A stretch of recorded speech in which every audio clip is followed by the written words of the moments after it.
SHALAM Israel with the Israelite School, Universal Practical Knowledge, out of 1 West 125th Street, Harlem, New York, under Commander General YAHANNA. It's I.S.U.P.K Philadelphia class, holding down the class for General Mahayaman. Lord willing, he'll be here soon, answer all your questions. So if you got any questions, just put them in the chat. I'll buy to get them, and then we'll get them answered when the general pull up. All right, so real quick, any questions in the classroom? About all right, we're gonna get into following the leader. You know what I'm saying? A lot of people say they can't follow men, or sometimes women it's hard to follow the right men. Or when we brothers, you know what I'm saying, in the world, we wind up following the wrong people. You know what I'm saying? It's easy to follow the men that's around us. It's called looking for inspiration or looking for a role model. So we're gonna get a few scriptures. Give me Psalms 34 and 11. All right. What you need to follow, or what we need to find, is find the right men. They say you're gonna be just like the people that surround you. So if you surround yourself with criminals, you surround yourself with drug dealers, you surround yourself with murderers, you'll be just like them. But if you surround yourself with men of the Lord, you know what I'm saying, you'll aspire to be somebody great one day. So, you know what I'm saying, coming into the truth is a beautiful thing for most of us, because we are around men that's making sure you grow. Around men is making sure that you teach your kids and your woman and your family how to grow up to be better people. Give me what you got, Once again, I'm holding the class down for General Mahayaman, so we're going to run through these scriptures real quick. Lord willing, General will be here in a little bit, all right? But this is the book of Psalms 34 and verse 11. Come, ye children, hearken unto me. I will teach you the fear of the Lord. They say you're going to follow the book, man. Men wrote the book. I'll tell you what, the men that wrote the book is the men that we're going to follow, right? And the men that's teaching the book is the men that we're going to follow. Read that again. Come, ye children, hearken unto me. I will teach you the fear of the Lord. And those are the men you follow, the men that teach you how to fear the Most High. What is fear of the Lord? Fear of the Lord is learning how to stay out of trouble. Because if you learn to fear your father, then you won't be in jail. If you learn how to fear your father, you won't be in the streets. The Lord teaching you how to stay straight, stay on the straight and narrow, how to raise your family right, how to raise your kids right, how to be around good brothers, how to raise men right.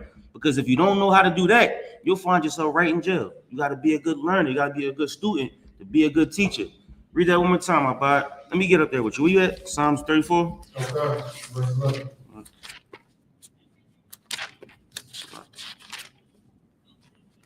All right. Good. This is the book of Psalms 34, verse 11. Come, ye children, hearken unto me. I will teach you the fear of the Lord. Good. Verse 12. What man is he that desireth life and loveth many days, that he may see good?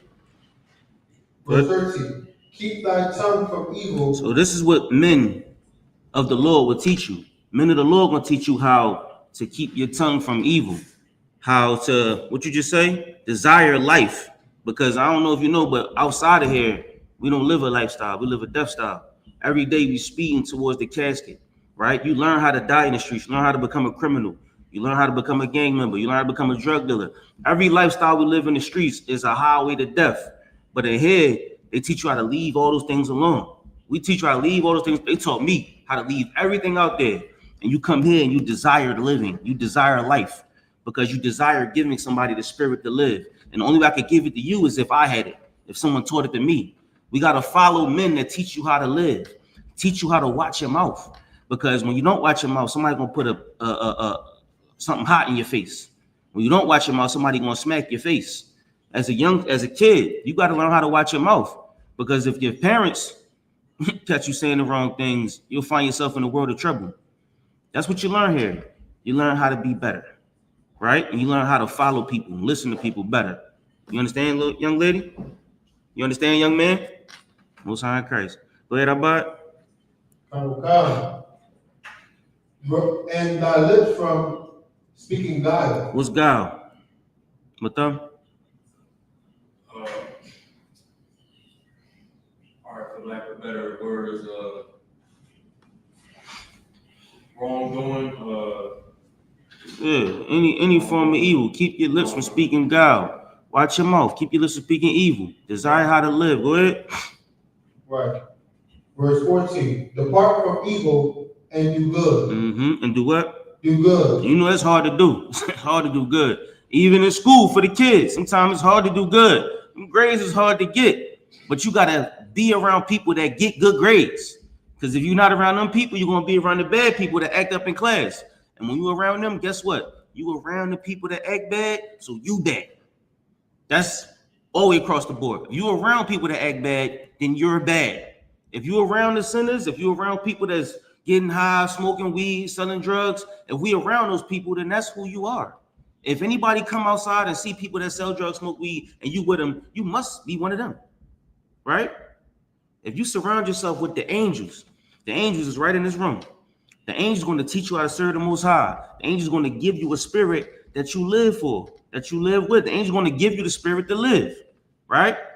When you're around the angels, you can't become nothing but one, right? You're going to become a blessing for somebody else.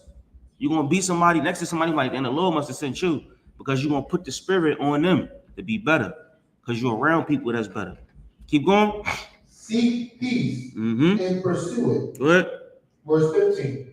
The eyes of the Lord are upon the righteous, and his ears are open to their cry. And what? And his ears are open unto their cry. We're going to skip through a couple because try to get through some of this. Give me Matthew 5:19. Okay. Y'all take that down to 22. Y'all get something good from that. But the eyes of the Lord are upon the righteous, and he hear their cry. You know what I mean? The Lord ain't with you when you doing evil. You know what I'm saying? When you in them cars selling them drugs, the Lord ain't with you. You know what I'm saying? When you run around in the streets with illegal guns and all that, the Lord ain't with you.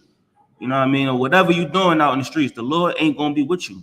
He can't hear you when you ask for God. When you locked up for doing the wrong things, you're gonna ask for the Lord. That's when you're gonna cry to the Most High, right about it. When you get locked up and you looking at some time, you're like, oh my God. You're gonna ask the Lord for God then. When you find yourself pregnant by a wrong guy or you cheated on your husband, you find yourself pregnant or a situation, you ask for God then, right? We ask for God when the cop pull you over and you got something illegal in the car. That's when we ask for God when we're in trouble. The Lord say, "You're upon the righteous." He can't hear the unrighteous. What? This is the book of Matthew, 5 verse 22. No, 5:19. 5:19. This is the book of Matthew, 5 verse 19. Whosoever therefore shall break one of these least commandments and shall teach men so. And shall what? Whosoever therefore shall break one of these least commandments and shall teach men so. And shall what?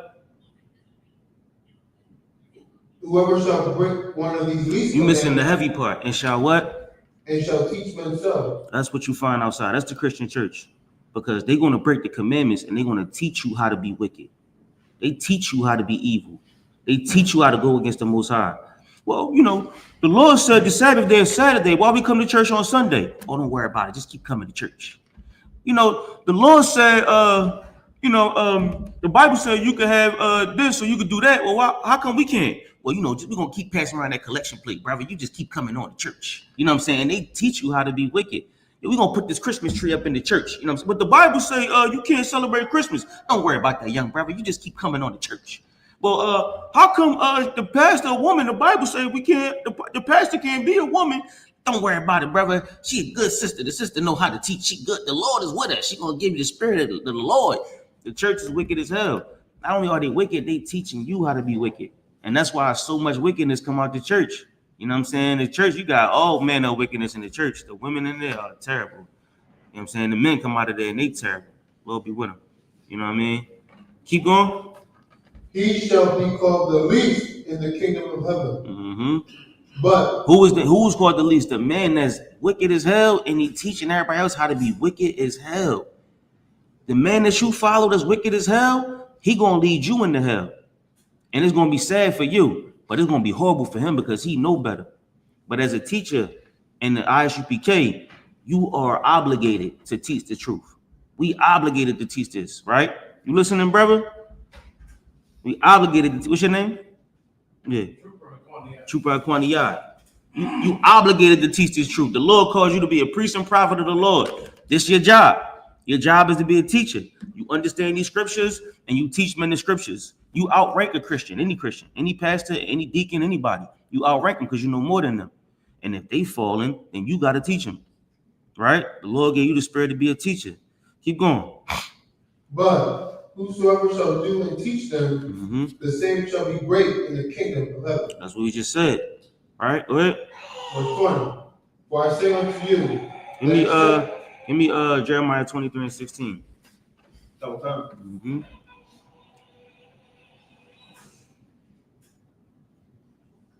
This is the book of Jeremiah, chapter 23, and verse 16. What?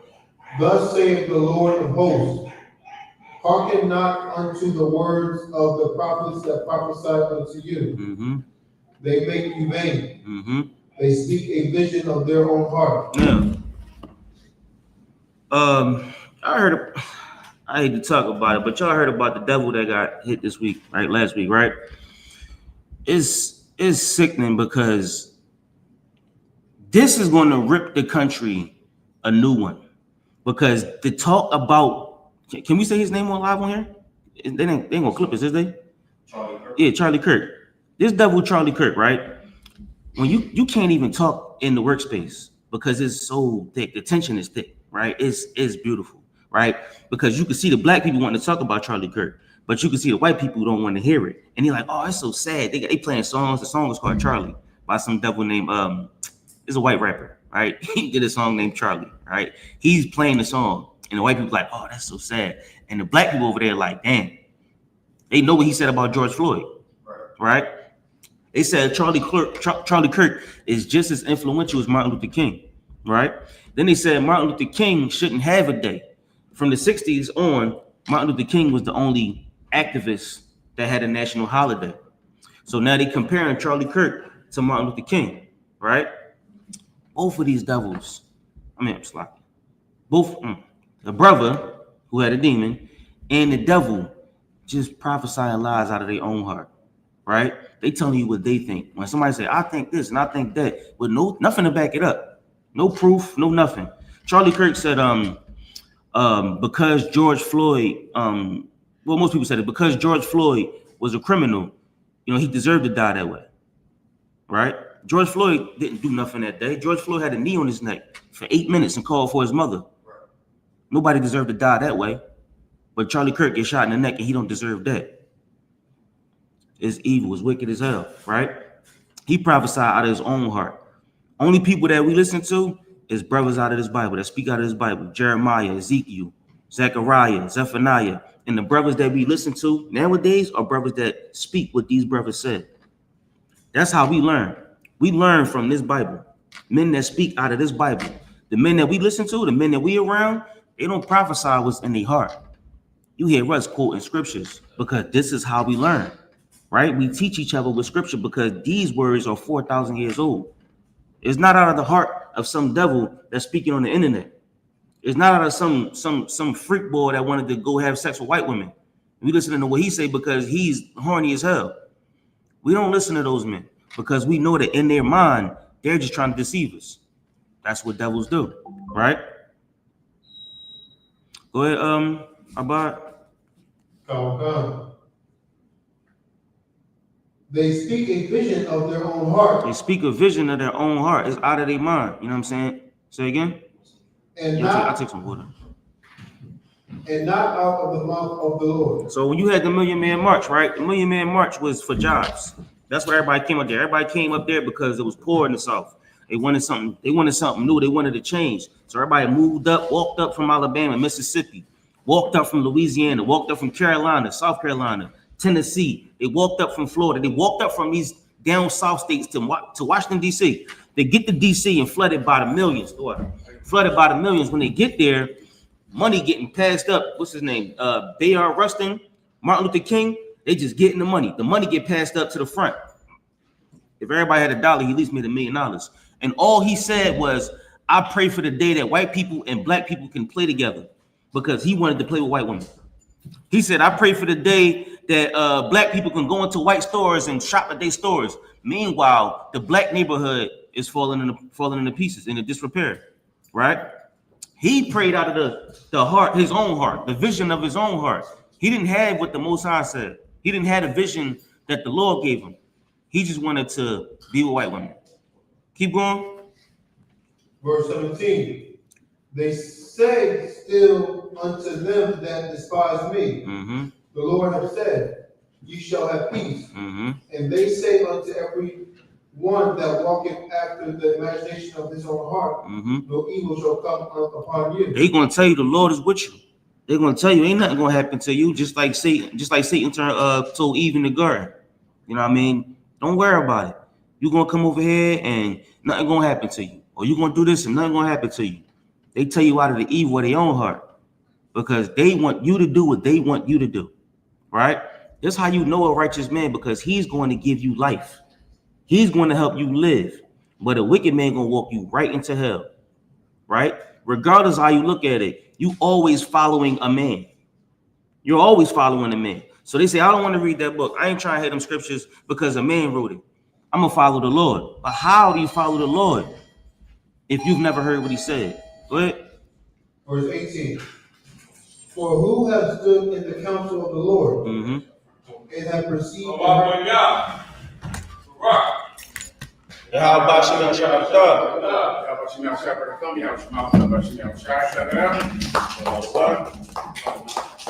surface? I ain't touching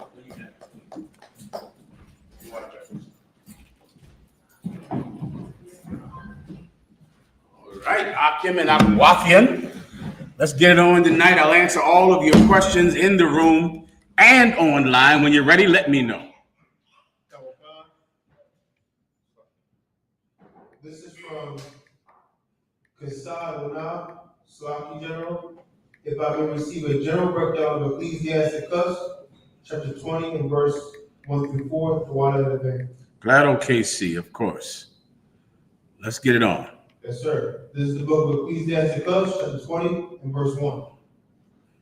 There is a reproof that is not comely. Again, some man holdeth his tongue, and he is wise.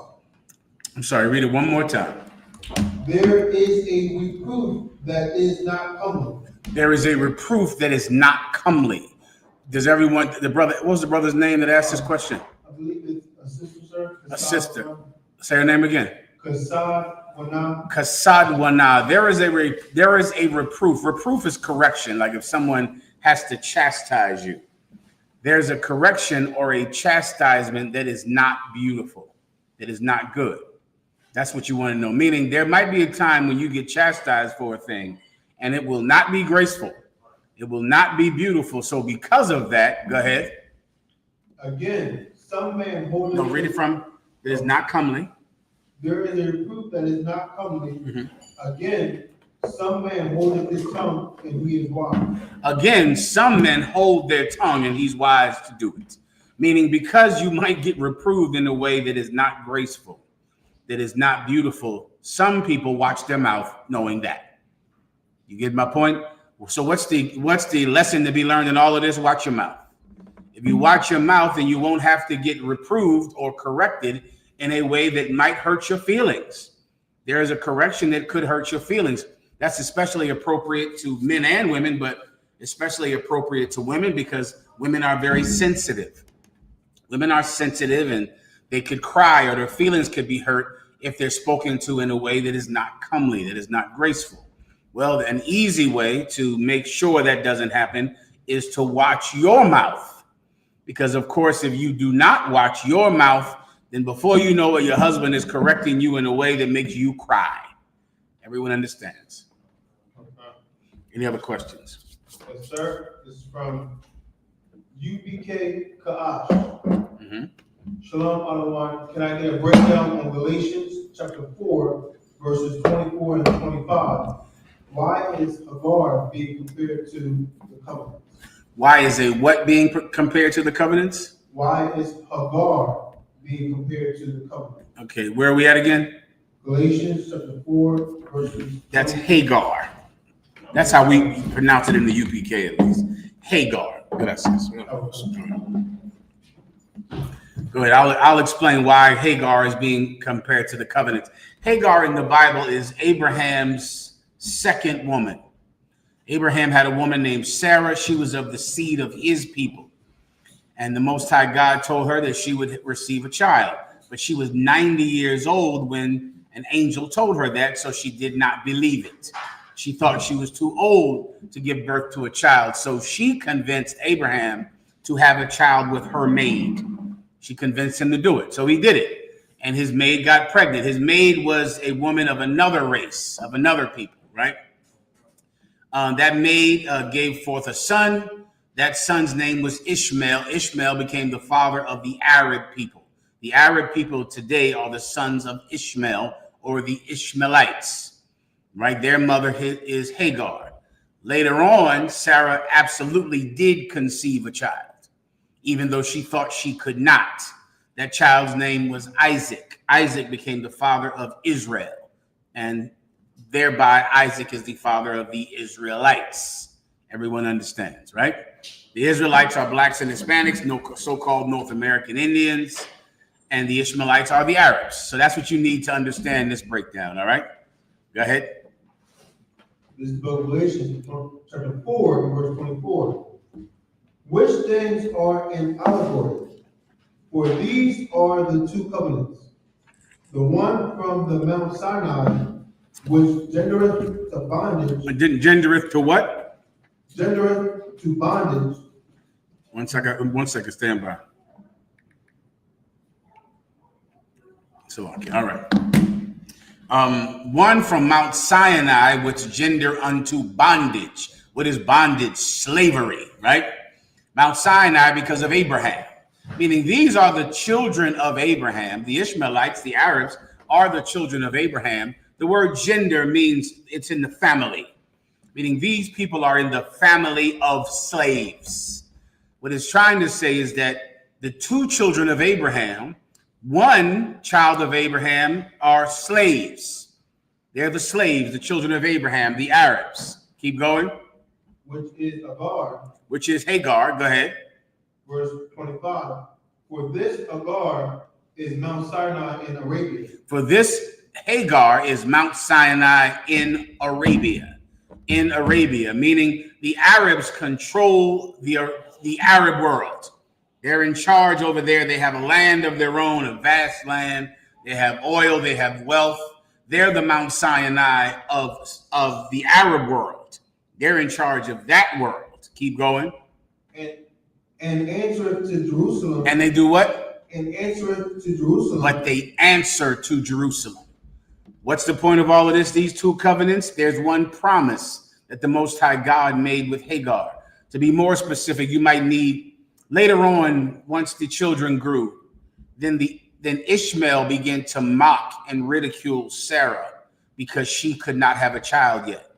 So the Most High God told Abraham to kick out the bondwoman and her child. And Abraham at first didn't want to do it. But then the Lord came to Abraham and said, hearken unto the voice of thy wife. And he did. And he kicked out Hagar and her son, kicked them both out, who was his son. But he kicked his son out. He kicked his wife out. He kicked him out. Later on, as Hagar was wandering and thirsty, God made a covenant with her saying that he was going to make her son a great people. And the Most High God absolutely kept his word. The Arabs, my God, these Arabs come into Detroit and control Detroit, control the state of Michigan. I mean, they have states in America where they control it. They have Saudi Arabia. They got all the oil and power in the world. You're from Philadelphia, you brothers and sisters out there. So I don't have to tell you the power that the Arabs have over black Muslims in Philadelphia. Like they control them. With Muslims in Philadelphia, it would be beneficial to them to know is that those Arabs are supposed to be your servants, not the other way around. In places like Philadelphia and Michigan, Arabs rule over you. But the Most High God said that the covenant he made with Abraham with Ishmael to make him a great people, he kept this covenant. But that covenant is in servitude under the covenant he made with Isaac. Two promises, two different people. One people is master over the other. The Arabs answer to Jerusalem. The Arabs answer to the true biblical Jews. It's right here in the Bible and it's in the New Testament. For all of you Christians out there to think that God does not have a special people or a people that he prefers, well, here it is right here where it's saying that Saudi Arabia or the Arabia answers to Jerusalem. It's in the New Testament. It's in the book that you claim only promotes equality among the races. Well, here is God saying that one race answers to another. It's right here in the Bible. Here's the gospel. Here's the good news. You are the race that the Arabs answer to. It's you. And that's a good thing in my sight. Everyone understands. I believe that's his breakdown. Was that it? Okay. All right, next. This is from Princess Kanawa. Shalom, Lord and Christ, Alawan. May I ask, sir, is praying before we eat our custom? Would you explain where that comes from? What? Praying before you eat is voluntary. There's no law that says you have to pray before you eat, right? You absolutely can pray before you eat. I believe there was some traditional prayers that I learned when I was first coming up in the school. Yahweh Thawada Lakumya, something about Lakumya. I forget what it is. So y'all brothers will remember it. But I know the prayer in English was, Lord, thank you for our bread all day, or Lord, thank you for our food all day. Thawada Yahweh Lakumya, what's all day? I can't recall. Well, you can pray before you eat if you want to pray before you eat. It's no problem. It's graceful. It's appreciative, but it's not something that is, culturally mandatory. Everyone understands. All right. Next. Okay. This is from YAHANNA and Yahawada. Stop, sir, if I may. Was Balaam a heathen? Balaam in the Old Testament, the one who the heathens asked to curse Israel, he was not a heathen. He was a heathen in spirit. He was a heathen the same way you were when you were in the world, which is why he was called Balaam. He was just like Nabal. Nabal, who was a man who hated King David and refused to feed King David, even though he owed King David. His name was Nabal. This cat's name is Balaam because he was in the world. He was not a good man. He was not a servant of God. He was an out of order Israelite. He was not a lawful Israelite. So, but by flesh, he was an Israelite. Everyone understands. Yes, sir. Mm-hmm. That's it for the question for now, sir. No problem. Anything else? Any questions in the room?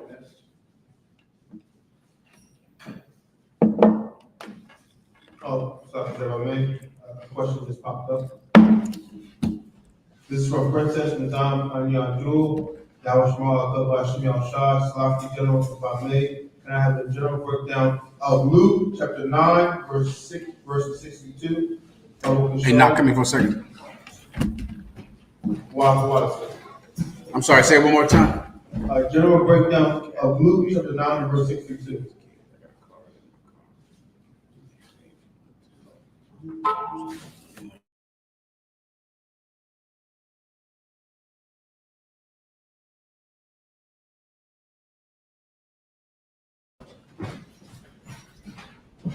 Ask the question again. Okay.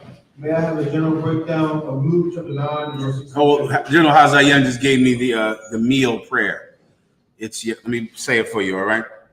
It's Yahweh, Bahasham, Yahweh Shai, Barak, Malak, Zawar, Shafam, Shafamyam, Bahasham, Yahweh Shai, Thawada Aman. Lord, in the name of Jesus Christ, bless this food and drinks. In the name of Jesus Christ, thank you, so be it. So this is a food prayer, our traditional food prayer that we say in the Israelite School of UPK. General Hazayan, just post it online so everyone can have it and read it. And if you would like to, you can say it whenever you eat, all right? But this is when I was young in the truth, this is the prayer that we learned, okay? Good to go? Ask the question again. Yes, sir. The general breakdown was at the Luke to the 9, verse 62. Mm-hmm. Go ahead. This is the book of Luke to the 9, verse 62. Mm-hmm. And Jesus said unto him, no man having put his hand to the plow and looking back is fit for the kingdom of God. Does he have a specific question about it? I believe the sister just wanted the general breakdown, sir. Okay. Read it one more time. And Jesus said unto him, no man having put his hand to the plow and looking back is fit for the kingdom of God. No man, once I gotta say one more text.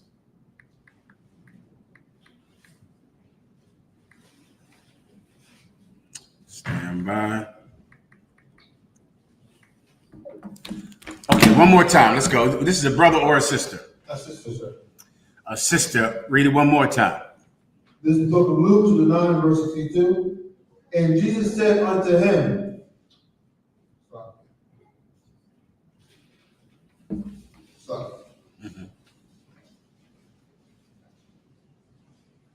And Jesus said unto him, no man having put his hand to the plow and looking back is fit for the kingdom of God. No man having put his hand to the plow and looking back is fit for the kingdom of God. This is a work of the Lord precept.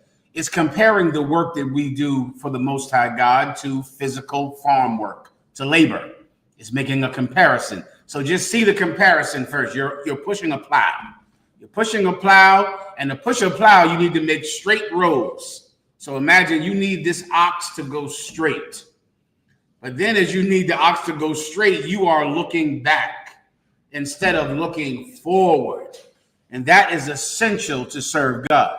Your past is always trying to destroy you. Always. The parable that, of course, should come to mind is Lot's wife. When she was escaping Sodom and Gomorrah, her husband told her, do not look back, because he knew from the angel that if you looked back, you were going to stay there. You weren't going to get to escape. Your past is always trying to destroy you. Your past is always trying to catch up with you. Your past is chasing you.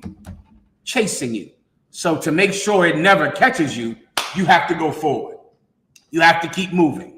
You have to keep moving so that your past never catches up. So the abuse never catches up. So the pain of childhood, so the heartbreaks, so the disappointments never catch you. But if I look back, then they're going to freeze me right there, just like Lot's wife. Everyone understands. So no man, if you've taken up the plow and you've decided to work for the Lord, now I'm moving forward. Now I'm doing the work. That's what I'm going to camp. I'm making videos on TikTok, Instagram, and every form of social media. I am fishing brothers and sisters who are in need of help, just like I was, into this school. That's what I'm doing. I'm not looking back. I'm not looking at the pain of the childhood and loss and regret and death and prison. That's back there, and I'll never let it catch me. So I'll keep working. I'll keep pushing forward. But if you look back, then you're not fit to even push that plow. If you look back, then you're not fit to do the work of the Lord. You're unworthy of this opportunity to do this job. Everyone understands. Anything else? Please. Outra vez, please. Yes, sir. Copa outra vez. That means another glass. Copa outra vez. Most High Christ. Go ahead. This is also from YAHANNA. And in Numbers chapter 22, verses 20 through 22, why was the Most High angry with Balaam? Why? Okay, read it exactly so I can get it for you. All right. This is the book of Numbers 22 and verse 20. And God came unto Balaam at night and said unto him, if the men come to call thee, rise up and go with them. But yet the word which I shall say unto thee, that shalt thou do. So the Lord said, if the men come to call you by night, go with them. That's what you need to understand this. Gracias. Read it one more time. And God came unto Balaam at night and said unto him, if the men come to call thee, rise up and go with them. If the men, he was asleep in the bed. So if the men come in and wake you up, then get up and go with them. Simple enough to understand, right? Keep going. But yet the word which I shall say unto thee, that shalt thou do. But what I tell you to do, that's what you're going to do. So you're going, if they come and say, get up, wake up and come with us, then you'll go with them. But you're not going to do anything without me telling you to do it. So imagine someone saying, yes, you can go to work tomorrow, but wait until I tell you what to do before you start work. I'm going to tell you what to do when you get to work. Everybody understands? That's the point. Keep going. Verse 21. And Balaam rose up in the morning and saddled his ass and went with the princes of Moab. So Balaam got up in the morning, saddled his donkey, and he went with the princes of Moab. Go ahead. Verse 22. And God's anger was kindled because he went. Now I'm going to ask you, warrior, why was the Lord angry with Balaam for going? It's an important One West understanding. Every officer in here should understand this. All right, this is something that you learn in the UPK. Your officer's test has a test in it just like this. All right, for you brothers that are officers. I'm not even sure if you know about the test, and I'm not going to tell you, but it's built into your test. Just ask him, why was the Lord angry? All right. Anything else? Yes, I'll wait until he's answered. I'll answer the next question until he's ready. All right. Go ahead. Okay. The next question is,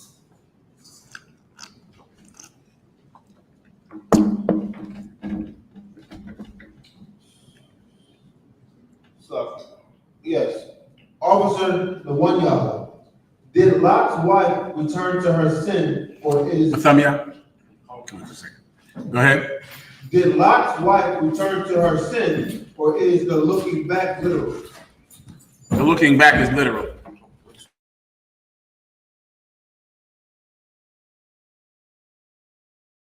Go ahead. Okay, next question, sir. Please. Yes, sir. The looking back is literal because remember, Sodom and Gomorrah was destroyed. So she didn't go back to Sodom and Gomorrah and, become a whore. She's froze right there as a pillar of salt, and everyone else was unalived. Okay, so that's that. It's a literal turning to a pillar of salt. Go ahead. This is from...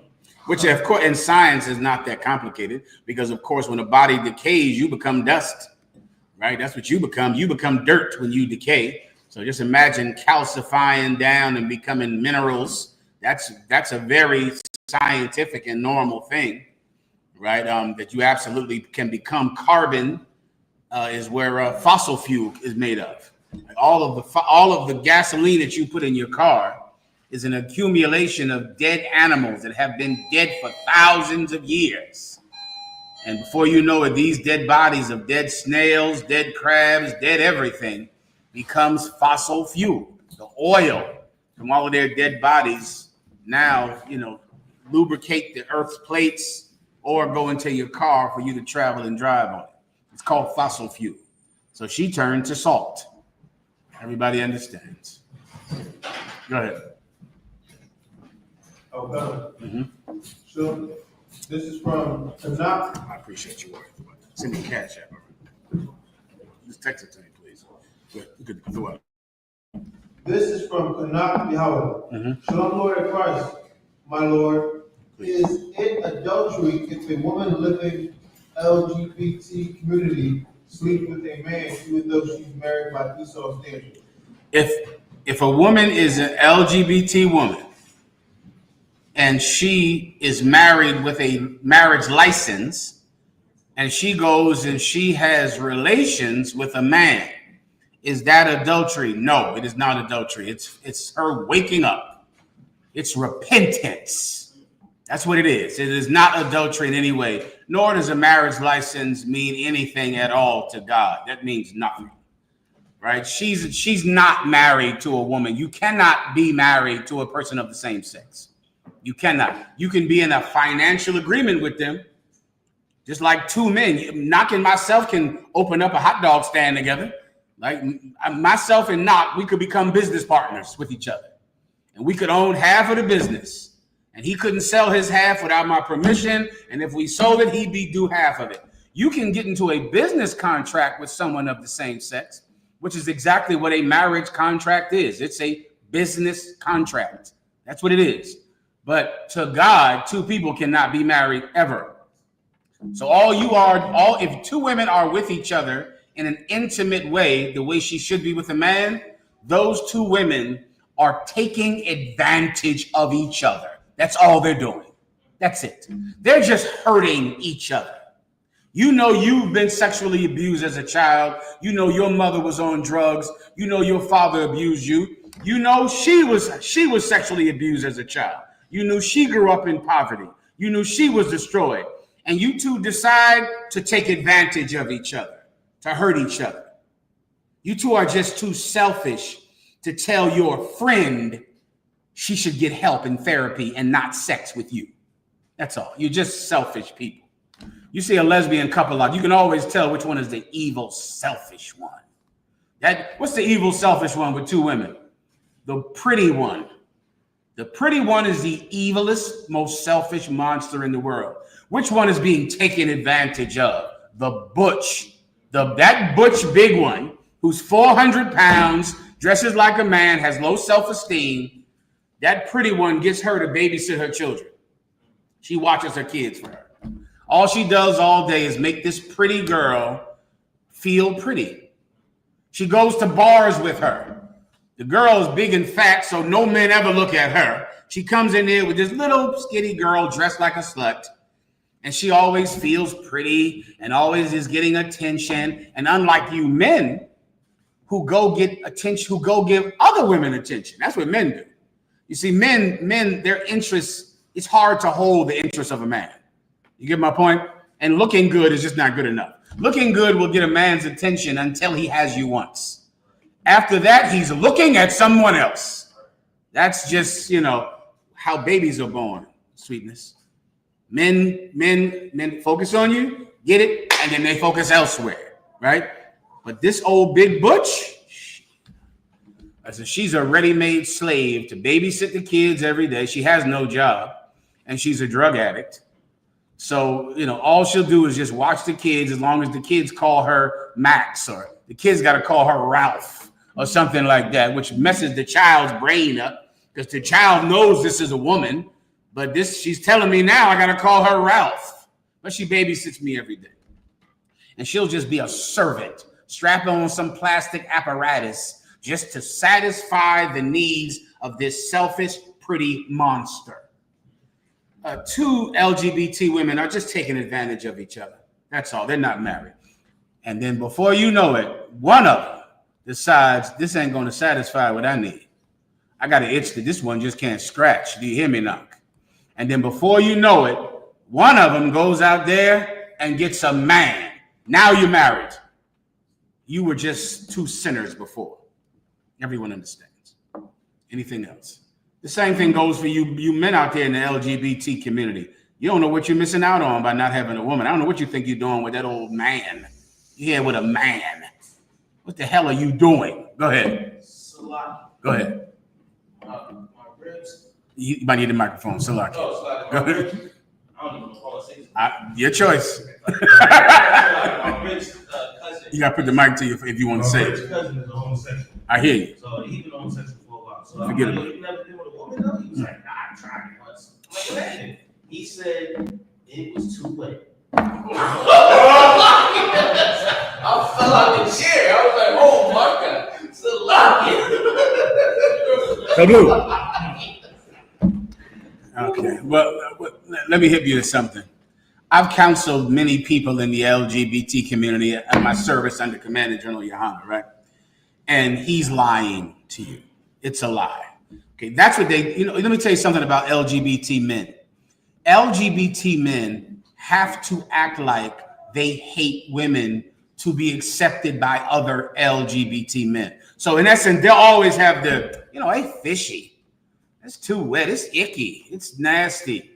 They need to feel like that because a big part of being an LGBT man is hating women. And among themselves, they talk about women, brother, in a terrible way, a horrible way. That's why I wonder about that Umar Johnson. He's from Philadelphia. The way he talks about black women, about them being fish. Anybody that starts saying they're fishy, they're fish, it's fish, that is not manly. It's not how men think of a woman's body. Men love a woman's body. I don't know if there's anything they could do to turn a man on. I don't know if there's nothing that you could do. I think it's really impossible. What state would you have to be in where you'd be like, nah? I don't know, nah. I don't know when you'd be like, I'm still going to do it. Do you understand? Whatever situation you got going on down there, a man is still doing it. There is just nothing. There is no catastrophe that could be happening where a man would say, yeah, I didn't like it. I didn't like this, so I didn't do it. Y'all know I've been in the world. I've been in the world years ago. Y'all brothers might know better because you've been in the world sooner than me. But I remember being in the world. I don't know what situation it would make me go, no, thank you. Now bring it out, but y'all, I don't know. Tell me. Because I don't give a damn if it was a Muppet down there. If it was a goddamn Oscar the Grouch down there, I'm still doing it. But once again, I'm old. Okay, so you young men know better than me. I was in the world, god damn it, in Jesus Christ, 93, 94. Men in the world don't care about anything much other than getting it.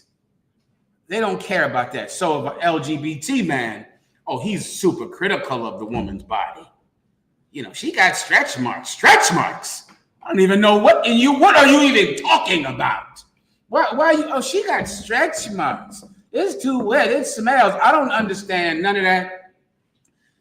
That's up to y'all. Okay. But I know that you don't have to fake like you hate women so you can be accepted to the people online who you talk to and who are your other LGBT friends. The LGBT community is very accepting of it.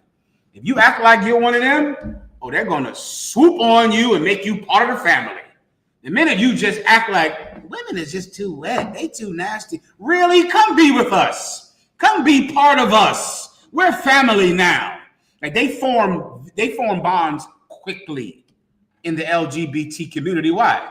Because they're trying to take advantage of people from broken homes, people who are suffering. And so they'll come in, they'll be your mommy in jail. What do women call each other in jail? The big bull dagger is mom in jail. Go ask someone who's been to a woman's prison. The big bull dagger in jail, everybody calls her mom. That's mom. She's mom or she's dad. But she's some needful authority figure. And of course, all she's doing is taking advantage of the scared women who are scared to death in prison. It's the same thing. Men and women are made for each other. And if you are not with a man or a woman, you're not married at all. Everyone understands. All right, anything else? Yes, sir. Yahweh answers your question, sir, about violin. Mm-hmm. Because he didn't ask for permission or wait for the Most High's approval. No, because he didn't go with them after they woke him up. He wasn't supposed to go. He was supposed to only go with them if they woke him up to go with them. Read how he left with them again. You better. Is this an officer in the school? No, this is a sister. Oh, this is a sister. You better learn this if you want to be a good wife. Because you can make a lot of mistakes as a woman because you can't follow instructions. That's a learned skill to follow instructions. Read the instructions first. Okay.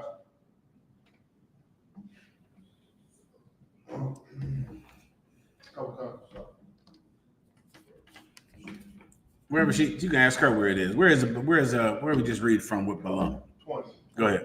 20 and 20. Mm-hmm. Okay.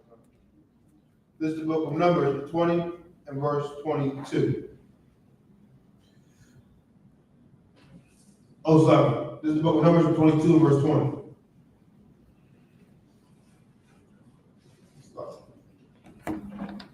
And God came unto Balaam at night and said unto him, if the men come to call thee, rise up and go with them. If the men come to call thee, rise up and go with them. If the men come to call thee, rise up and go with them. If the men come to call thee, rise up, wake up, and go with them. Now skip down to what happened. Okay. Verse 21. And Balaam rose up in the morning and saddled his ass and went with the princes of Moab. What's missing? Now, microphone. They didn't wake him up. They didn't wake him up. He got up in the morning, saddled his ass, and went with him. They never woke him up. Never. He got up on his own, saddled his donkey, and left with him. Then the donkey refused to move because he shouldn't have left. He was supposed to only leave with them if they wake him up. So imagine you being home and the Most High saying, if you get a call in the morning telling you to go, then you go. You wake up in the morning, brush your teeth, wash up, and get up and go. You're missing something, sweetie. You were only supposed to go if someone woke you up to go. No one woke you up. Why are you going? He woke up, saddled his donkey, and left, and then the donkey froze. The donkey would not move. He's beating the hell out the goddamn donkey. Finally, the donkey just talked. Then he realized he was an idiot. Follow instructions. You have to really care about instructions to follow them, which is the problem with most people. You don't really care about instructions. So you're barely paying attention because really you're going to get up in the morning and do whatever the hell you feel like doing anyway. That's what he did that was wrong. Microphone. My cousin was at camp in Memphis, and a horse was walking by. And while he was at camp, a bunch of the horse just stopped. Oh, God. The horse stopped, and the black brother that was riding the horse gave a whip to the white lady to beat the horse. The horse wouldn't move. Meanwhile, Captain Yatazak and Captain Hunt, like the scriptures ain't gonna lie to you. Oh, cool. The asses go to, you know what I'm saying? The horses go, it was crazy. That's a hard call. The horses knew the words of the Most High. Shit. Listen, it was in the spirit, it was probably an angel standing in front of the horse, because that's what happened in this case. The Balaam couldn't see it, but there's an angel standing in front of the horse that the donkey can see, but he can't see. That's a hardcore story, brother. That's a One West story. Well done. Well said. Anything else? Follow instructions, sweetness. That's what you have to do. All right. That's it. It matters. It matters to follow instructions. All right. Go ahead. Oh God, this is from America is Burning. Salakia, if I may, can I get a general breakdown on Psalm 53 and verse 1? You got it. This is from Psalm 53 and verse 1. The fool have said in his heart, there is no God. Corrupt are they, and have done abominable iniquity. Yeah, this is speaking about people that they call today atheists. You've heard of that term before. You know, people that say there is no God. He's an idiot. Creation is the proof of the creator. Creation. DNA. And you think how our oppressor, he learns so much and still never learns anything. Forever learning and never coming to the knowledge of the truth. They researched the DNA pattern. DNA has a sequence. They call it a sequence. It's a pattern. It's numbers and math and equations. And they look at DNA strands and patterns and never see the brilliance behind whoever created this pattern. This mathematical form that all life comes from. And now they sequence it, break down the math. Who in the hell do you think is doing that math? Random chaos is doing the math in DNA, the sequencing in DNA. Creation is the proof of the creator. The fool have said in his heart, there is no God. But I can explain to you why some people are willful fools, willful idiots, because they don't want there to be a God. So they just say, nope, there's no proof in God. Yes, we have the DNA strands and we see the sequence. We see the math. We see the form in DNA. Yes, we see that every living thing works together in harmony. We see it. We see the odds of this, all of this happening out of chaos are impossible, right? We see it, but there's still no proof. Like for a scientist to believe there's a God, God would have to appear in front of him, stand right in front of his face, and then I guess convince him somehow through the scientific method. Maybe you just don't want there to be a God, because if there's a God, then you can't have sex with whatever you want. Then you can't say whatever you want. You can't eat whatever you want. Maybe you can't treat people the way you want to treat people if there's a God. Maybe your foolishness is willful. Everyone understands. Anything else? Oh God, this is from Koshah, Bud Nahuda. Salak Yalawak. Can you break down 2 Corinthians 10, verse 13 through 16? No problem. Sin problema. Oh God. This is the book of 2 Corinthians, chapter 10, and verse 13. But we will not boast of things without our measure. but according to the measure of the rule which God had distributed to us, a measure to reach even unto you. All right, this is about boasting. Paul said, "You have made me a fool in boasting." Paul did not want to brag about what he did in the work of the Lord, because he knew that bragging was a base and lowly thing to do.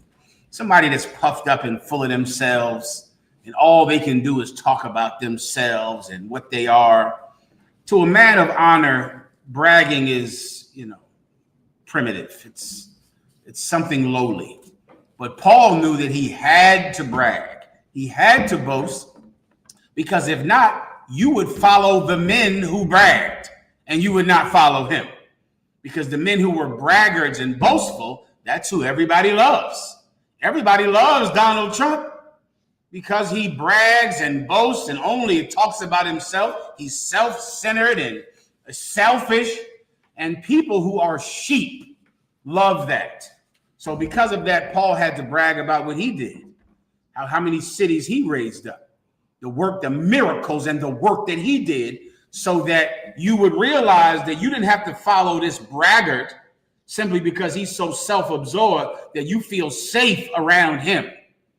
That Paul did greater work than that blowhard that you follow. So he made himself a fool in bragging. He had to brag. He had to boast for you, so that some idiot like Donald Trump or some rapper or some cat that you fall in love with because he's so self-centered, talks about himself in the third person. You love that. Well, General Mahayaman would like a drink. Well, General Mahayaman was there, like, that's Donald Trump. Donald Trump says, well, Trump is the greatest president in the world. I go, God damn, that's a monster. And you love that. You love someone that is absolutely self-centered. Paul said, no problem. I'll talk about myself then. I'll tell you what I did in Corinth, in Ephesus, in Thessalonica, the miracles performed because some man took a handkerchief from my belt and went and healed the sick with it. I'll tell you about that. I'll tell you what I've done. Otherwise, I don't even really want you to know. But if I don't tell you, you'll go follow some idiot who talks about himself all the time. That's the point. Everyone understand? If you need to read it again, I can. Please. A culpa otra vez, please. Go ahead, please. Perdóname. This is from Officer Nwanyala. Mm-hmm. Yes. So would it be adultery if you're married with a woman and she does LGBTQ things with a woman? Yes, that's adultery. If a woman is married to a man and she does LGBT things with a woman, she has committed adultery. She absolutely has. That's a sin against God. It's unclean sex. It's a sexual deviance. It's a sex act. It's adultery. If your wife goes out and abuses a child sexually, that's adultery. That is absolutely adultery. And you absolutely should leave her. You should leave a woman that goes off and has an LGBT experience. You should never talk to her again. That's it. That's it for her. Go have it. You want to have more kids with her? You want to get her pregnant? That's what you're looking for in life? That's up to you. Yeah, that's adultery, all right? Is there anything else?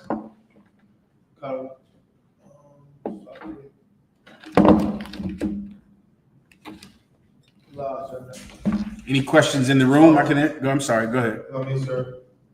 Olivia Arnold says, why we can't brag? Say that one more time. Why we can't brag?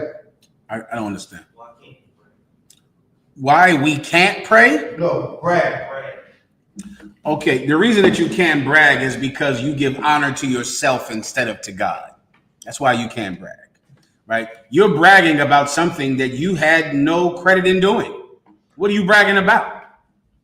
Give God the glory in your life. Give him the credit. What about you is your achievement? Huh? You think your money or your talent comes from you?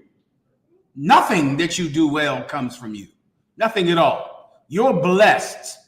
And you better understand that in all things in life. And people that brag, take credit for something that God did. And that's why you should not brag. Sometimes you have to, especially in the work of the Lord. Sometimes things that you would prefer to be secret, you have to tell everyone. Commanding General YAHANNA doesn't like anyone talking about him or saying his name or giving him credit. He cannot stand it. He hates it every day. You know, I know. He cannot stand it, but he knows it must be done. It must, because I tell him it must be done. It has to be done, and he cannot stand it, but he suffers me. He suffers my constant telling him, we have got to tell someone what you did. We have got to tell someone that you paid for that rent. We've got to tell someone that you got that brother out of jail. We've got to tell someone that you fed that family. He hates it, and I press it, and finally, he in his mercy, he gives in to me. And that's what happens. And anyone that knows him knows that's a fact. Everyone understands. Anything else? Okay. This is from Darius Timbar. Shalom, sir. What historical references in America can we find that African Americans once spoke Hebrew coming off slave ship? Man, there's all kinds of things. I think his nature knows no color line. I know General Hazayan knows. I usually would get this from him, General Hazayan. But there's many books that we have that shows that they spoke Hebrew over here in the Americas. I cannot remember the names of them though, Akim, but the younger officers absolutely will know, and General Hazayan for sure knows. All of the books with Montezemus, I think that was his name. He came over here to America and they spoke Hebrew to him, and they talked about the tribe of Manasseh living on an island nearby, or the tribe of some other tribe living on an island nearby. It's all in the books. The officers know, and they'll tell you. I just can't remember, all right? But it's all over the place, and the brothers know about it. Proximo. Okay. This is from I.S.U.P.K. Buffalo. Sloppy, sir, is there a such thing as righteous bragging when it pertains doing the work if it's the Lord's? Absolutely, there's righteous bragging. Every video, if you do a food program, don't do it unless you videotape it. If you ain't gonna videotape it, don't go out. Let me tell you, you don't know the effort. It is very difficult. People in the world who are listening right now, you don't know this about One West, but it is extremely difficult to get any brother in this school to videotape their righteous deeds. They don't do it. They don't do it naturally. Brothers will go out and save some man from the police, lay their body on top of the man. That's what happened one time with Officer Iraq out there in North Carolina. Give Officer Iraq a hand in North Carolina. The police are trying to have their guns pulled on some homeless man. The homeless man is attacking the police. And Iraq and a few of the brothers are out there. The homeless man is attacking them. Iraq goes to the police and says, don't kill him. Let me handle it. I'll do it. Please don't. I'll handle it. He goes and puts his body in front of the homeless man and the guns of the police. Talks the homeless man down. The homeless man calms down and willingly with the police. I said, Barakatah Yahweh Yahushai, where's the video? He said, huh? Didn't videotape any of it. No one pulled out a camera. No one thought to videotape it. This happens all the time in the truth. Something happens, you go, oh my God, people should know you did that. No one pulls out a camera phone. I say, people will videotape a plate of spaghetti. You telling me you did a damn miracle and no one pulled out a camera? They never do. It's not in our nature to brag.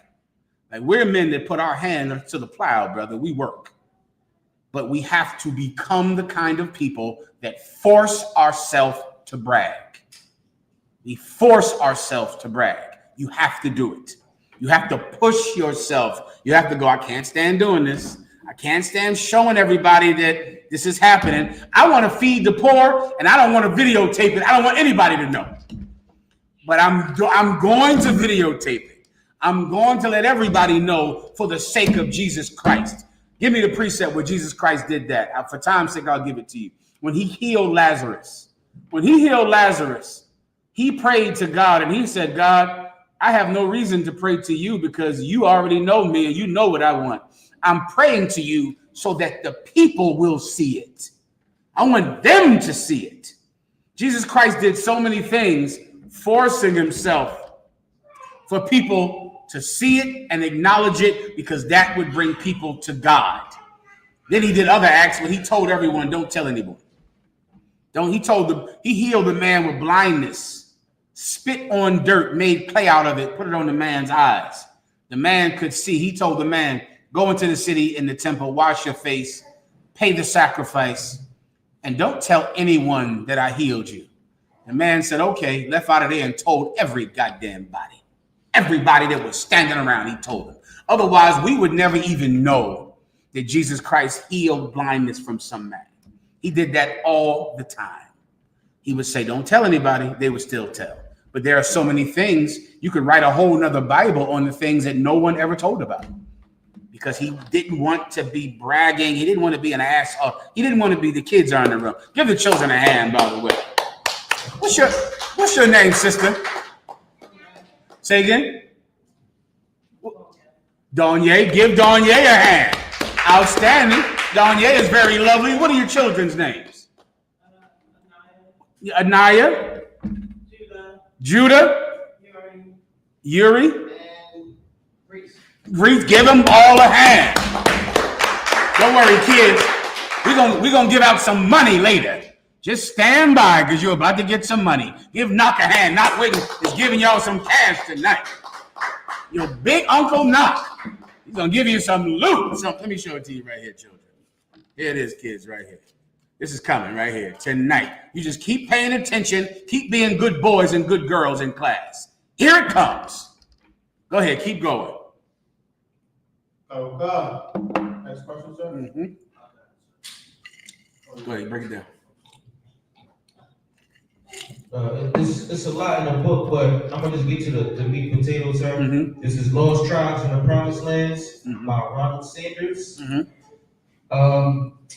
the book on page 364, 1, 2, 3, fourth paragraph, it said pretty much was saying that they came with the Indians, they came with the Native Americans to America, and when they came here, they bought Hebrew translators. Columbus bought Hebrew translators. All right, cool. And when he got here to America, the translators spoke to the Native Americans in Hebrew. And it said, they say Shabbat. It's in Yiddish, but it's saying, hear, hear, O Israel, the Lord our God, the Lord is one. Which say Shema and Sha'ala, Yehala wa Yehala Akkad. They said they recited it in Hebrew, the fundamental credo of Judaism. There you go.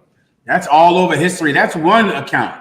There's so many more. There's the 10 Commandments written in stone that they found in Los Lunas, New Mexico. There's so many other things over here to prove that the people that came here to Americas, the people you call Native Americans, so-called Latinos, those are the lost sheep of the house of Israel.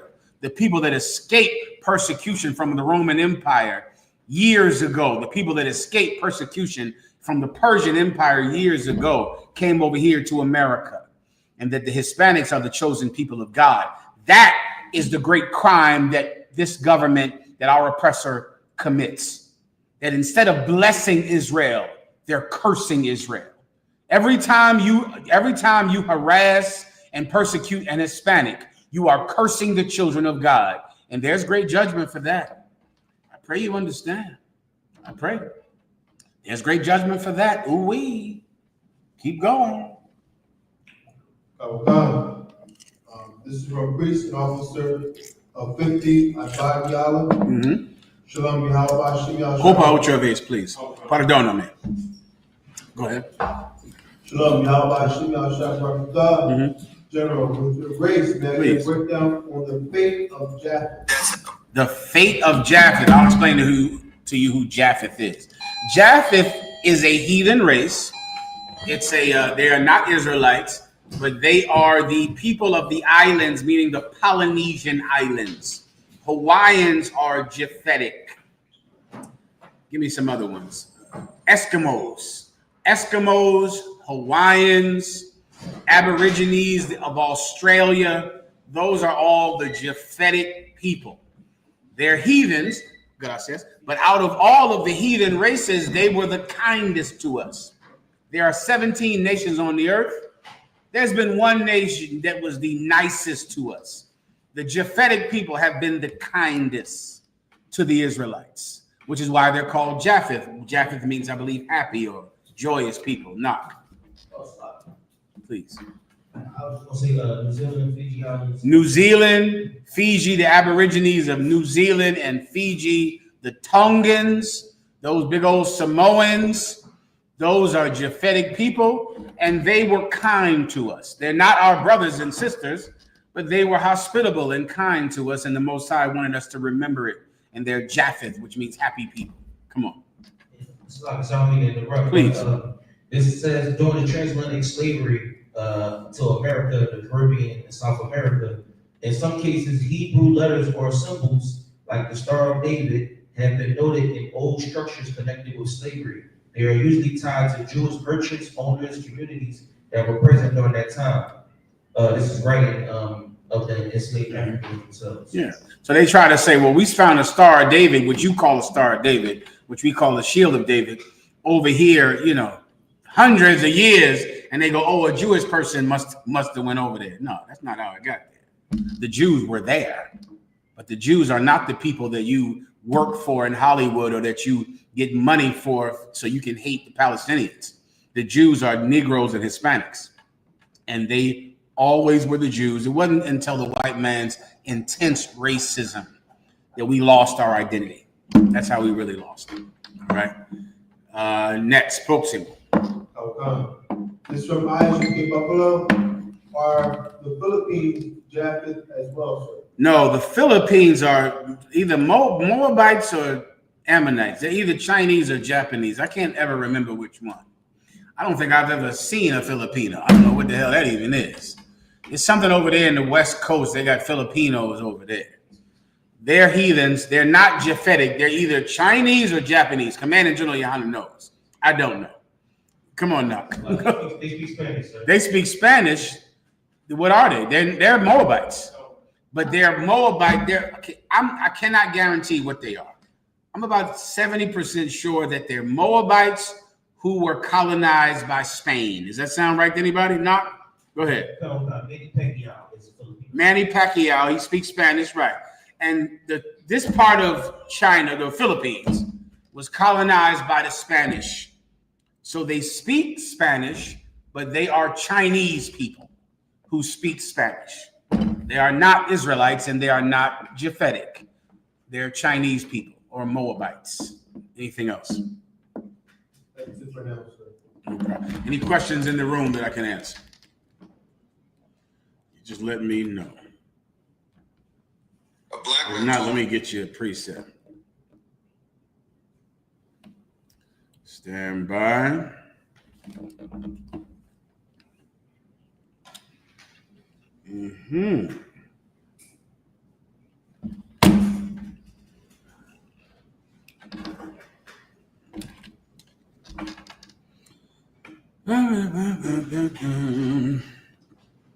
Okay. Wow, this is a good one. Give me Isaiah 49 and 15. I remember. Let's go into motherhood for a second, all right? Let's go into motherhood. We go to Isaiah. What did I say again just now? Isaiah 49 and 15, I believe. Okay. Go ahead. This is the book of Isaiah 49, verse 15. Can a woman forget her suckling child? The Bible says, can a woman forget her suckling child? A suckling child is a baby that you have to breastfeed. It's a very young baby. Can a woman forget her suckling child? Go ahead. That she should not have compassion on the son of her womb? That she should not have compassion on the son of her womb. Let me tell you something, brother, about motherhood, right? Motherhood, because of the failures of motherhood, so many of the people that you see today are going to destroy themselves for something that you'll never see when you see them. You see the adult.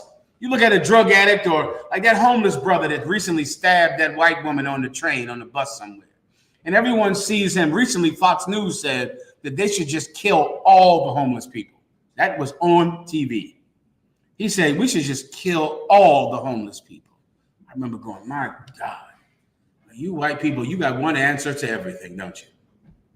You like a test that has one question and one answer, and that is that. Or to be more exact, 100 questions and one answer to every question. Kill everyone.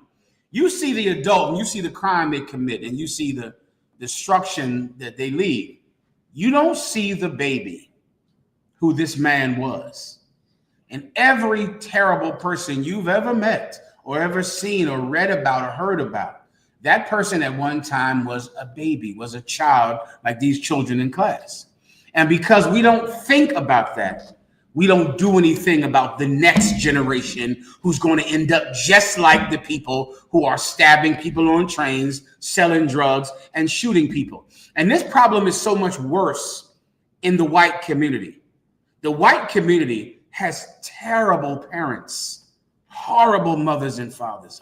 So many of us, we think that black people, we have the bad parents because of the drugs that we see on the radio, we see in our communities, we hear about in movies. We think that we're the worst parents. Well, why are these white people killing everybody? Killing them, teenagers, killing them when they're rich, when they're affluent and go to college and have every advantage in life, and they still kill people at a rally in Utah for the same reason that your uncle is walking down the street on drugs, for the same reason that sister is selling herself, for the same reason that man stabbed that woman on a bus, because of parenting. Parenting is so terrible and so horrible. No one gives it any thought. No one gives it any blame. And yet you just kill the adult child who's the victim of parenting. Every adult that does something terrible at one time was some mother's neglected child, some father's neglected child. I did some research recently. Let me see if you can pull this up in class. I researched, because this summer, right? Every summer this has been going on. There's an organization that is the National Organization for Children that Die in a Car because of heat exhaustion. This organization has a name. I have it saved in my phone, but I'm not going to have time to find it in here. But there's a national organization that is devoted to stopping children from being left in a car and dying of heat exhaustion every summer. Someone found me the name of that organization. And I went through the list. They promote a list every year of things that parents could do so that they will not leave their child in a car and the child dies. And brother, this is a giant problem in the world. Where if you think to yourself, you would think, well, that can't be a giant problem, right? I know it must happen in some rare occasions. No, it is not. It is a gigantic epidemic of people who, when the summertime comes, they get in a car, they get out the car with the groceries, with their purse, and they leave the child in the car, and the child dies of heat exhaustion in the car. And do you understand how long that child must be in that car? That means the mother or the father goes in the house. The child is not going to die in 2 minutes, 3 minutes. They go in the house and go to sleep. Go in the house and get something to eat, get on the phone, and forget the child is in there. And the child dies. The problem is so big, there's a national organization to stop it. Whoever has the microphone, give them a thumb up. Yeah, I found a National Safety Council. Go ahead. It says here. Is that what you have now? What do you have? I got Kids in Car Safety, KAC. Is that the organization? That's probably the one, the thumb up. The one. Go ahead, read it. A 501c3 nonprofit devoted to saving the lives of children and pets in and around vehicles. Now, this is a whole organization to stop these kids from dying. Now, can you read down? Is there a list of things you could do? It's things that they focus on, sir. Yeah, meaning they want you to do this, do that. Read me the first one. They focus especially on preventable non-traffic incidents. Not that. No, they'll give you things that you should do to make sure that you don't leave your child in a car. I'll have to tell you for time's sake. They give a few things, do this, do that, do this. One of the things on the list is put your purse next to your child. That's on the list. Put your purse or a thing of value next to the child. So meaning, I make sure not to leave my child in the car. I'll take my purse if I'm a woman and put it right next to the child's car seat. Mahayaman, microphone. That was the right one. Go ahead, please. It says right here, I'm gonna get to what you was bringing out. It says, even a mild, so how does it happen? Even on mild or cloudy days, temperatures inside vehicles can reach life-threatening levels. Leaving windows slightly open doesn't help. Children should never be left unattended. I'm gonna skip down to. So this is the national organization devoted to it. Now skip down to what they're telling mothers to do, to not kill their children. Go ahead. Place a purse, briefcase, or even a left shoe in the back seat to force you to take one last look before walking away. Brother, you wonder why some white kid is shooting somebody in Utah? Why some brother is stabbing some white woman? You wonder why there's homeless people and people breaking into your car, people breaking into your house? They're raised by her. This organization is trying to help.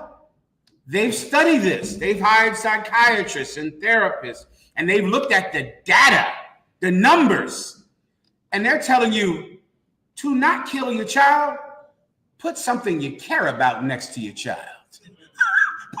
Put something you give a F about next to your kid. You're not going to leave that purse in the car. Never that. They said take your left shoe. They said take your left shoe off.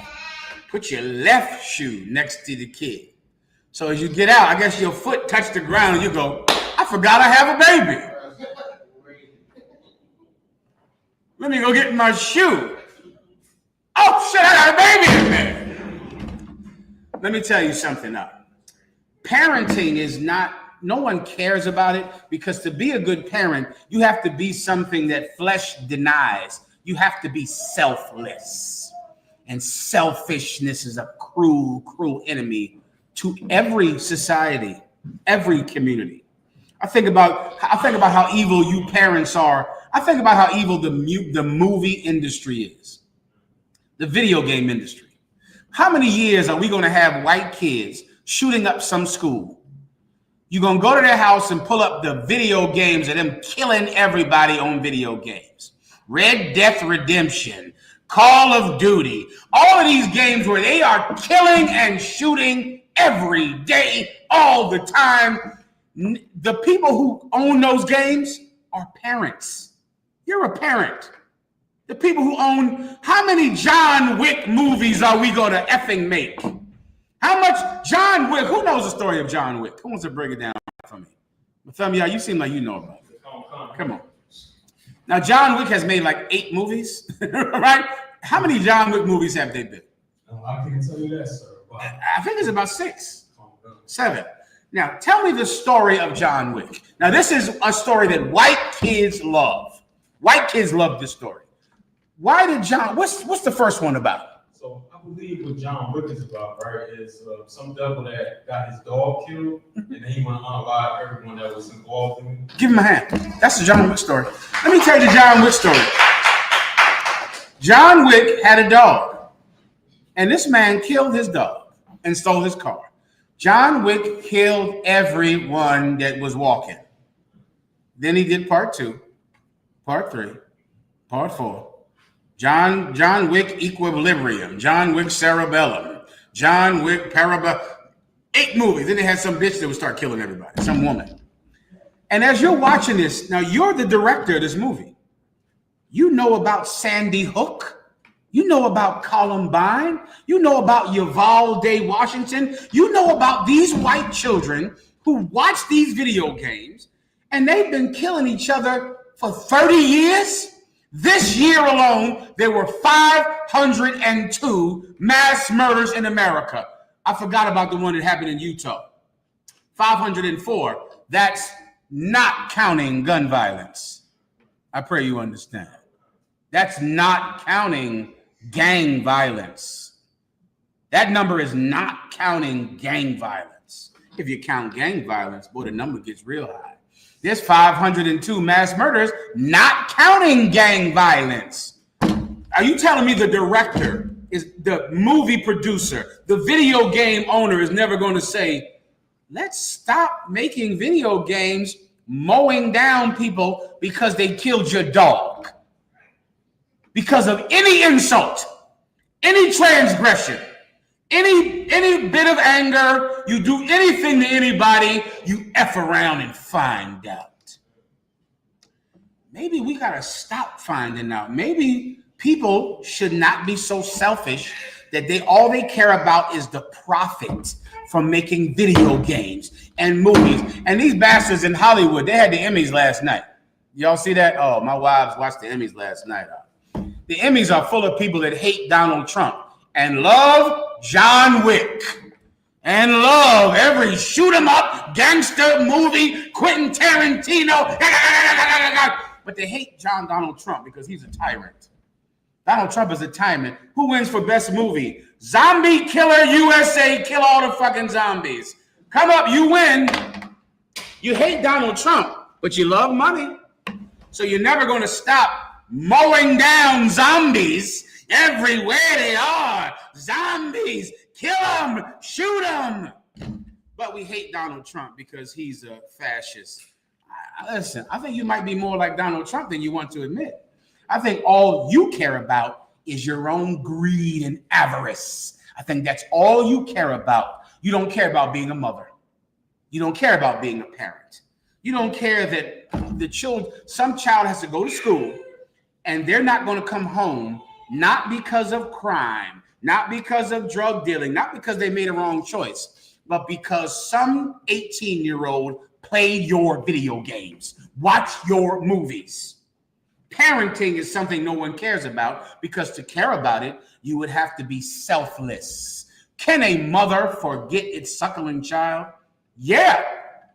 You got to put your purse next to it so that you don't forget your kid. You got to put your left shoe next to your baby so you don't forget your baby. Yeah, you forget your children, but you should not.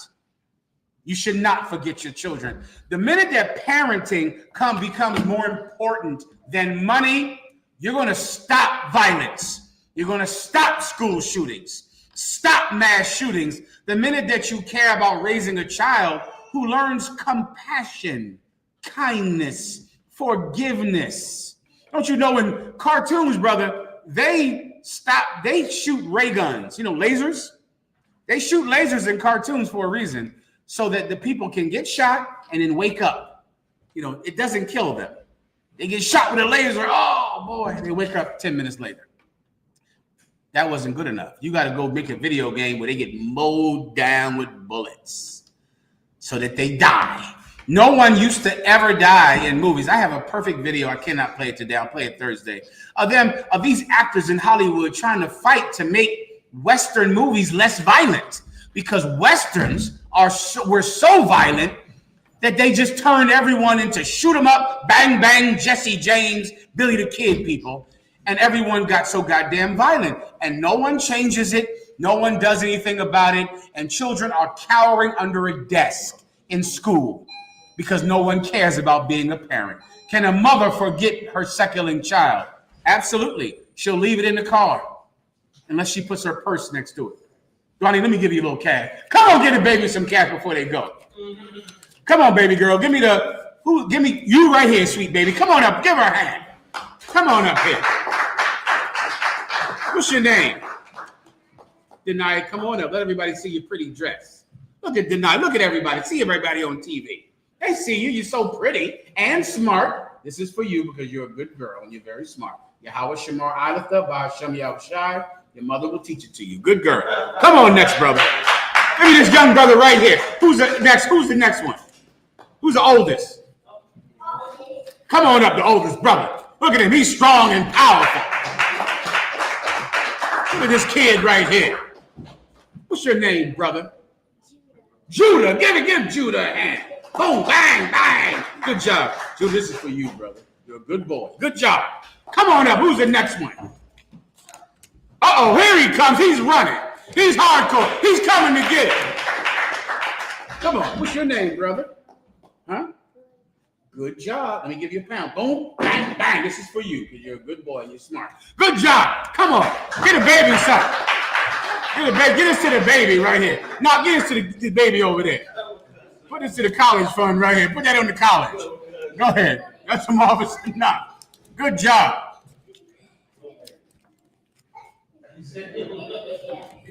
No problem at all. Go good. Clap it up, everyone. Good job. Y'all get home safe. If you need a ride or something, just tell the guard, all right? He'll hook you up. You got it?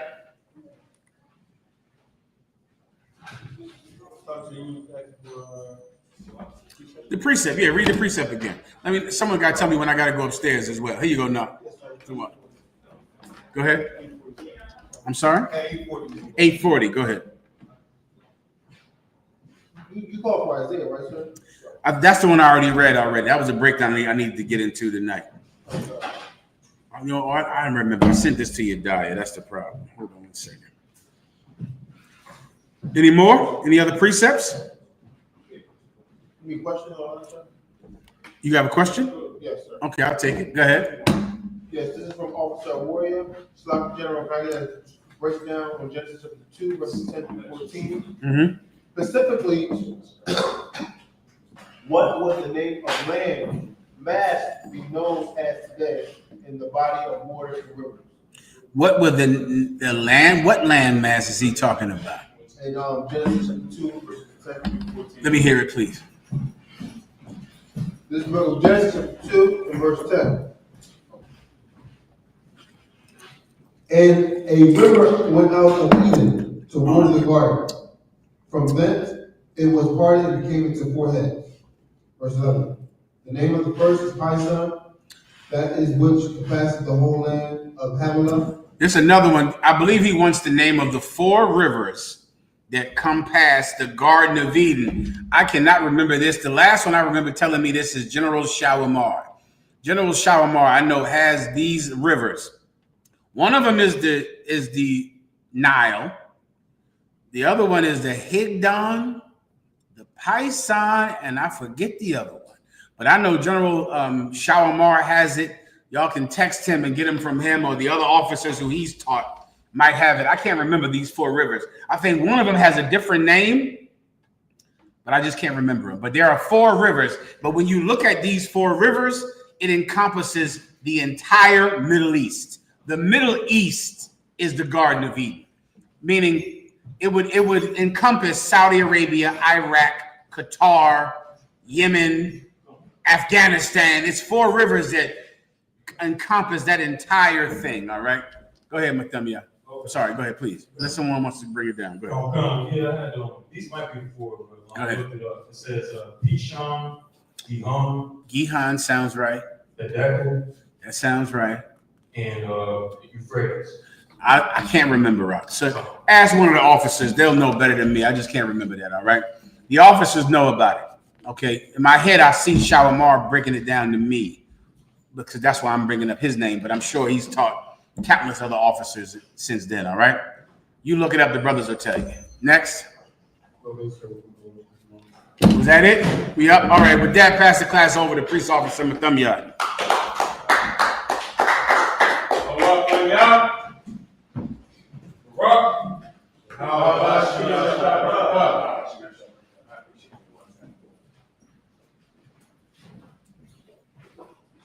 I.S.U.P.K security announcements. We're at I.S.U.P.K. One West 121st Street, Harlem, New York. Rules for new brothers and sisters. If a new brother or sister comes to the school, they are off limits. They're to be saluted only. They're here to show themselves to the world. If they need transportation, the teacher will arrange it. After 6 months, if a brother or sister has an interest in a particular person, he or she must seek counsel from the heads. Tithe is the amendment. Numbers chapter 18, verse 21. Malachi chapter 3, verse 8 through 10 means 10th in Hebrew. Ma'asherah, 10% of every penny of any increase the Lord gives you gets to the treasury department. Priest fund approval offering for the priest, not mandatory, whatever amount you like to give. Upcoming convocations, memorial blowing of the trumpet, which is Sunday, September 21st. We'll read about it in the book of Leviticus 23 and 24. My I can check the bulletin board in the hallway. If you want to be a troop in the school, start wearing all black boots, shirt, pants, headband, and scarf. What that makes sense. I'm watching the screen. Move the one person salute. Under Israel, my Shabbat, Amaji, Barak, Yahweh, Shem Yahweh, Barak, Judgment time, Sar, turn. Then Israel with the system gracious salute, since Amaji, can stand, clash your hands, right hand over your left feet, 45-degree angle, head bow, my Shabbat. Men Israel with the system gracious salute.